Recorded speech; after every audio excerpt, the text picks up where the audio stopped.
Oh my God, this whole situation is so stupid. And that it makes sense why Jody is a little more involved in this season. Okay, let's end that there before I get too heated. Hey guys, today I'm gonna be recapping The Real Housewives of Miami Season 2, Episode 3. This show continues to deliver, I will say that. However, this episode was so incredibly frustrating because pretty much the entire episode just centered around the mistreatment of GUERDY. And that, it's like knowing that that's gonna be a plot point of this entire season, I am so scared because GUERDY does not deserve any of what is happening to her right now. I'm gonna be upfront, I'm gonna say this right now. We are Team GUERDY. This is a Team GUERDY channel. If you are Team Julia, you can take that nonsense somewhere else because I will not be hearing it. Let's just get into it. Honestly, this episode, before Marisol's wedding celebration, kind of a snooze fest. I didn't really write a lot down. It is Marisol and Steve's wedding day. They do kind of a little foreshadowing of what's to come at the beginning. Adriana and her boyfriend are at the beach, and she's telling him that all of her friends loved him at Jody's birthday party. She's like, everybody loved you. Everybody thought you were so handsome, blah, blah, blah. Adriana, I know exactly what type of mom she is. I think she has kids, right? Doesn't she have like a son or something? I feel like Adriana is that mom that's like, oh, they're all jealous of you. Oh, she's being mean to you. It's because you're so beautiful and she's so jealous. Oh, the teacher gave you a C on your paper. Oh, it's because the teacher is so dumb. She doesn't understand the illustrious points that you were making in your paper. Adriana's like that. She's like a, oh, they're just jealous of you kind of mom. And she also, I mean, she's just gone like fully mask off with this new boyfriend. Like, it's just so obvious that she just really cares about everybody's perception of her.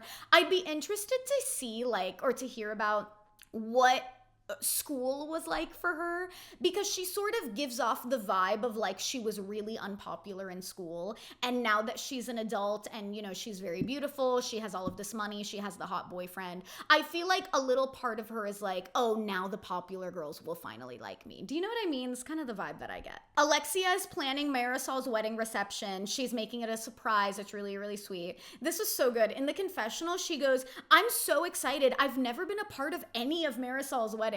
That is so good. That's so chic. I'm so sorry. The fact that Marisol, this is her third marriage, there's something about that that's so chic. A third marriage in Miami, for a woman, very chic. For a man, tragic and very scary. She FaceTimes Lisa to invite her to this wedding, and Lisa's like, oh, I'm in Canada right now. Turns out her dad passed away, which is like, it's so like crazy. I mean, I guess here's the thing, between like Alexia saying multiple times like Lisa doesn't answer her phone, and then now like Lisa's dad passing away and her going to Canada, and clearly nobody knows, like I just think Lisa's not that close with these women, and I don't know if she really cares to be. Lisa kind of strikes me as like a boyfriend girl. I think when she has a boyfriend, she's all about the boyfriend. When she was married to Lenny, I think she was all about Lenny. Like it's just so crazy that like nobody even knew she was flying to Canada, and nobody knew that her dad passed away. Marisol and Steve are getting ready to sign their papers in civil court. This whole scene, can I just say, Marisol is looking the best that she has ever looked. Literally, this whole scene instantly stopped my fear of aging because she looks so chic. She is so beautiful. Her and her husband are so cute together. I love him. I feel like in terms of like Bravo husbands, I think he's just the type of husband where he's like, listen, I never want to be the star of this show. Like I never want any controversy on this show, but I think it's very cute that you do it. Go ahead. I'll support you. Like, I don't know. There's something about that that's so sweet. And God, they looked so good on that motorcycle. I thought that whole scene was so chic. I was watching that and I was like, are you kidding? She's literally living the dream. I've ridden Steve's hog many times, just not the orange one.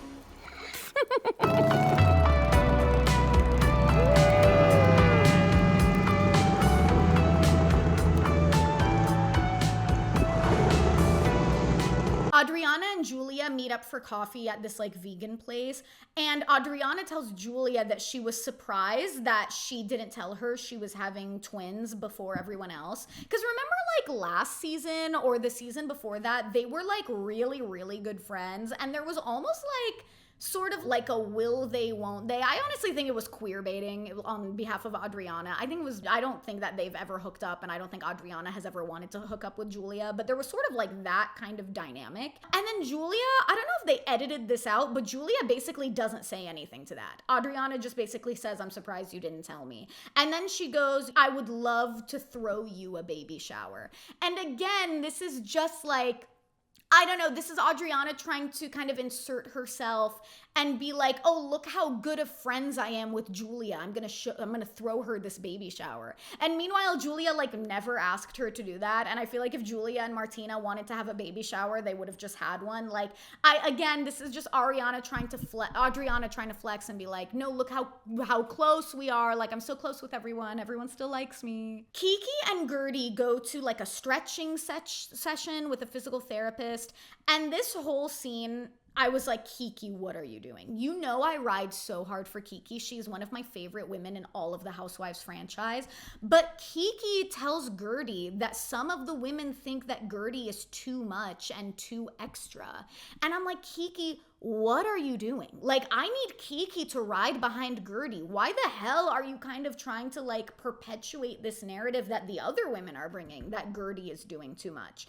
And then this is intercut with Adriana and Julia at lunch. And Adriana's telling Julia that GUERDY told her that she and Julia have beef right now, and she doesn't understand why. And then Kiki is talking to GUERDY and is like, yeah, Julia says that you did something that really annoyed her on a cruise. Oh my God, this whole situation is so stupid and so annoying. So it took me like a second to really understand what the hell happened on this cruise, but basically in the most simple terms, Julia says that the morning that she was supposed to go on a cruise with Martina had a health scare, which we later find out had something to do with her cancer, but she doesn't say that right away. So Martina had to stay home from the cruise. And instead of staying home and not going on the cruise, Julia called GUERDY like crying, and she was really like distraught, and she was like, GUERDY, please come on this cruise with me. Like, something happened with Martina. And so GUERDY goes on this cruise with Julia and does cruise things. She's making friends, she's getting massages, she's going out to eat. And Julia's pissed because she's like, you know, GUERDY never once asked how I was doing, and she never asked how Martina was doing. And it's like, I'm sitting there listening to this and I'm like, if the situation with Martina was so serious, why didn't you stay home? Like, you're crying and you're so upset. You're like, oh my God, something happened with Martina. That's your wife. Stay home and go support your wife. What is so important about going on this cruise? And so then GUERDY says that Julia was like really mad at her for essentially enjoying herself on this cruise. And I guess when Martina canceled her reservation on the cruise, it removed her from one of the dinner reservations with Julia. So GUERDY showed up to the restaurant with Julia and they were like, oh, I'm sorry, we only have room for one. And then I guess Julia told her like, okay, you can go eat at this other restaurant. And so GUERDY's like, I just felt like a seat filler the whole time. This whole situation is so confusing. Why did you go on the cruise? And then it's also like you invited GUERDY to go on this cruise for you, and you're mad when GUERDY's like enjoying herself. What did you want her to do? Did you invite her as like an emotional support friend, and all you wanted her to do was like follow you around and like ask about you and tend to your needs? Why did you go on the cruise? If my boyfriend and I were supposed to go on vacation and he gets a call from the doctor that there's like a health scare, I'm not going on that vacation. We're moving the vacation and we're staying home. What is so important about this cruise? Lisa's in Canada for her dad's funeral. She's talking about how she wants to speak at his funeral, but she doesn't know what she should say. And in the confessional, she says that her dad, her entire life or her entire childhood, was an alcoholic, and that's how she remembers him. Just like really sad. You know who it kind of reminds me of is, what's her name? Sutton on The Real Housewives of Beverly Hills. It sort of reminds me of like that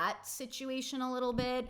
I don't really have anything to say about that. Just sad. Kiki takes her daughter and her mother to the Museum of Ice Cream. I did not know that the Museum of Ice Cream was still around. Do you guys remember that place? I've been there before. I went there in high school or in like college with one of my friends. You basically just pay money to go into this like museum that's really just a bunch of like photo shoot sets, and then you take pictures and you post them on Instagram. That's literally the entire purpose of the Museum of Ice Cream. A few of these places were popping up in like 2016, 2017. It was a trend for a little bit. They called themselves museums, but they're basically just places to go take pictures. It seems like we're getting kind of a B plot with Kiki here. She's talking to her mom about how her dad started reaching out to her again. And if you forgot, Kiki's dad basically cut her off when she started modeling because he was essentially like, you're a slut because you take pictures in your bathing suits, which is like, give me a fucking break. So yeah, we'll see where this goes. We'll see if she actually like, I thought he was dead. I don't even think I realized that he was still alive. So we'll see where this goes. But she's telling her mom like, you know, he was so awful to you. And she's sort of wrestling with like, should I or should I not talk to him? But one of her motivations for like wanting to talk to him is she has this like 5-year-old daughter who's never met her grandpa. So it's like, I get it. I don't know. I feel like if they really like have not spoken in like decades, I think she could give it a shot. I think she could give it one shot with him, and if she meets up with him and he is still being very rude to her, condescending to her, disapproving of her lifestyle, then it's like cut him off forever again. But I don't know. I feel like if it's been like a really long time and they haven't spoken, they could give it a shot. Everyone is showing up to Marisol's wedding, and she's in the car with this eye patch, and I'm looking at her thinking like, why is she wearing an eye patch? What's going on? She woke up with a sty. That is it's so funny because I'm watching this and I'm like, wow, she seems really calm for somebody who like woke up on the day of her wedding reception with a sty. That's like kind of crazy. But then she gets there, and I forgot that this was a surprise wedding celebration. So she thought that she was just going to like dinner with Alexia, and then she shows up and realizes it's her wedding reception and she's there wearing an eye patch. It's so funny. Larsa tells the girls about Milan, and apparently on the last day, Larsa and Lisa had like basically made up. Like they were doing really well. Lisa was like, I'll unfollow Marcus on Instagram. I promise. Like I get it. I understand what I did wrong. I want to be your friend. And then I guess like that made Jody upset because Jody doesn't want Lisa and Larsa to be friends. So on the last night, he started like yelling at them. And Larsa makes this point to say like, oh my God, his eyeballs looked crazy. You should see his eyeballs. And she shows all the girls the picture of him. And I'm not gonna lie, I kind of don't know what they're talking about. I don't know who says this. I think it's either Julia or it's like Kiki, who's like, wait, I don't understand what you're talking about. To me, he looked like normal. I don't know. He's just a guy who kind of has a lot of filler. Like guys, you know, anybody who has a lot of filler just kind of looks weird. It's like a flash photo. Like it's not a great picture of him. He's kind of caught off guard. I kind of didn't get it what he was talking about. I don't know. I'll put the picture here. Like, do you feel like Jody looks really weird in this picture? I don't know. I'm sure he's on like coke or something. Like I'm sure they were all on coke at this party, but I don't know. I don't see it. Do you see it? So then Larsa tells the girls that she's concerned for Lisa because she thinks Jody wants her money. And this is new to us. Apparently Lisa doesn't get on business calls without him now. They like cut to a conversation in that awkward like Sprinter van with Larsa and Lisa and Jody and Larsa's son in the front. And I guess Larsa was trying to figure out like how to respond to a business email. And Jody was like, oh, remember, like I told you to save that and not respond to that yet. And now do this. And he was like, are you going to CC me? And she was like, oh yeah, I CC you on everything. And I was like, oh, that is scary. That is so scary because you're not even legally married. Why are you getting him involved in your business ventures? So I'm sure we're gonna come back to that. And that it makes sense why Jody is a little more involved in this season because it seems like that's also gonna be a little B plot. Then this was the part where I was like, you have got to be kidding me. This was so honestly awful and painful to watch. Julia gets up to get another drink, and GUERDY uses this as an opportunity to tell all of the girls about Julia's problem with her. When Julia gets back to the table, Kiki says, I think you two should talk. GUERDY says, okay, do you want to do this with the group or do you want to do this privately? And Julia immediately starts freaking out on her. Do you want to do this with the group or you want to have... Hey, you know they're producing, okay? You're screaming, you're like a hyena. You never asked. You came nuts. You used me. Good Lord. I am a hyena and I'm proud to So be. go sit down. Go sit down, hyena. Go sit down. Can we sit? Find your words. Spit on me. Stop. Ladies! GUERDY is literally literally so confused. She's like, what are you talking about? She's like, this isn't the farm, Julia. And Julia's like, yeah, so what? I live on a farm. Yeah. She's like yelling. And then Gertie just gets up and walks away. She calls Julia at one point a hyena. And then Julia's getting up in her fucking face. It's so disrespectful. It's so crazy. And Julia's like, I am a hyena and I'm very proud to be. This whole scene, there's so much to say about this whole scene. I think it is so crazy that Julia was so up in Gertie's face. She literally had her finger like this close to her face. None of the other women were like, Julia, put your finger down, knock that off. None of them were even moving a muscle to defend Gertie. Gertie, it has to be said, Gertie is recovering from cancer. She's recovering from the hardest thing that could ever happen to your body. She's had so much like chemicals and radiation and stuff poured into her. She's having all these surgeries. She's definitely in an emotionally and also physically very fragile place right now.